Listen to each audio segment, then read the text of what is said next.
নমস্কার। কবিতা পাঠের সময় এখন। খুব ছোট্ট একটা কবিতার ভিডিও তৈরি করব, মাত্র 4জন কবির 4টি কবিতা দিয়ে। প্রথম কবির নাম কানাইলাল জানা। এক জাহাজ আত্মজিজ্ঞাসা। আমি চাই মাঝে মাঝে প্রত্নশিখা এসে কাঁধে চেপে প্রশ্নবাণে জর্জরিত করুক আমাকে। কিভাবে ফন্দি ফিকির দিয়ে পেরিয়ে এসেছি জটিল অন্ধকার, কিভাবে নকশি কাঁথায় তুলে ধরেছি বহ্নুৎসব, কিভাবে মহা কেলেঙ্কারি ভেঙে বানিয়েছি বজ্রবীণা, বাজারের থলিতে ভরেছি টুরিস্টদের যাযাবরী মন, সন্তাপের ভেতর লুকিয়ে রেখেছি কি পরিমাণ নিসর্গ, কিভাবে পিঁপড়ে জীবনে ভরে রেখেছি নিদারুণ ব্যর্থতা বা পাঁজর পঞ্জিকায় আটকে রেখেছি কৃষি খেলা।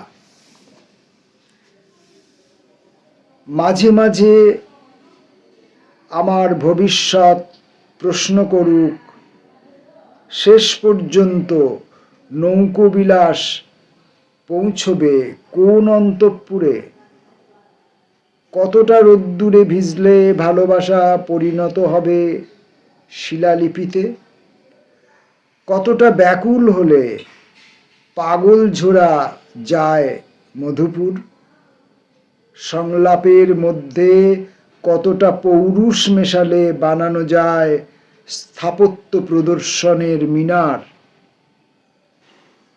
দেবতার আসন কতটা টলমল হলে জ্বালানো যায় সাঁঝের প্রদীপ।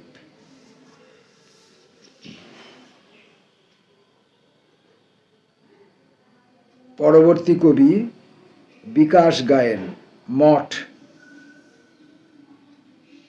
সেই ঠোঁট মৃত যে কখনো চুম্বন করেনি, কাচের আধারে রাখা স্টাফড প্রজাপতি, সে ডানাও মৃত যে কখনো উঠবার আকাশ পেল না। জোয়ারের জল বাড়ে, নিজেকে ছড়িয়ে নদী ছুঁয়ে আসে দূরবর্তী সুউচ্চ সোপান, আবার ভাটার টান, অপেক্ষার ধূসর বয়ে চলা, এত যে ফুলের সাজ, কলঙ্কের কথা ভেবে একা একা নিভে যায় ফাল্গুন গরিমা। মনোযোগহীন অনুবাদে তার বার্তা হয়ে ওঠে নীরস অক্ষর, স্মৃতি পড়ে একা একা রাত্রি জাগে সন্ন্যাসিনী মঠ।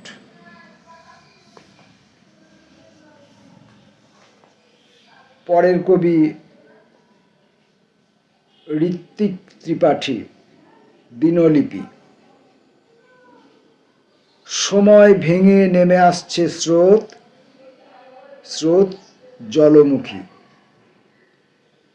এইমাত্র রোদ্দুর ভেঙে শরীরই আমি, এই আমার নিজস্ব হাত, এই হাত লিখিয়ে নেবে মহার্ঘ সেই কবিতা হাজারো আলোর মতো।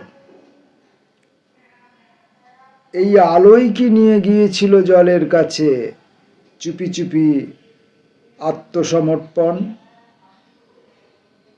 শরীরে শরীর সেই প্রথম ভাঙনের গান,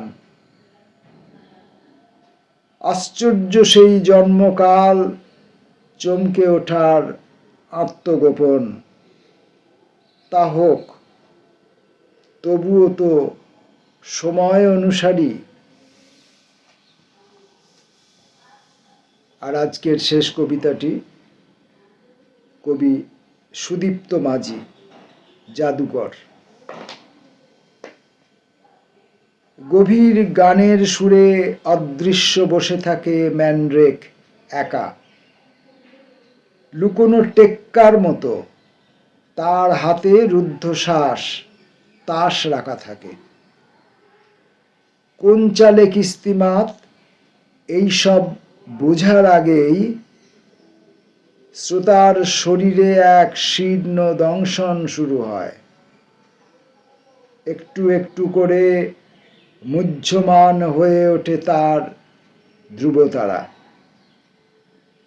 সলিল সমাধি জাগে, গানে গানে জেগে ওঠে শূন্যের সাহারা।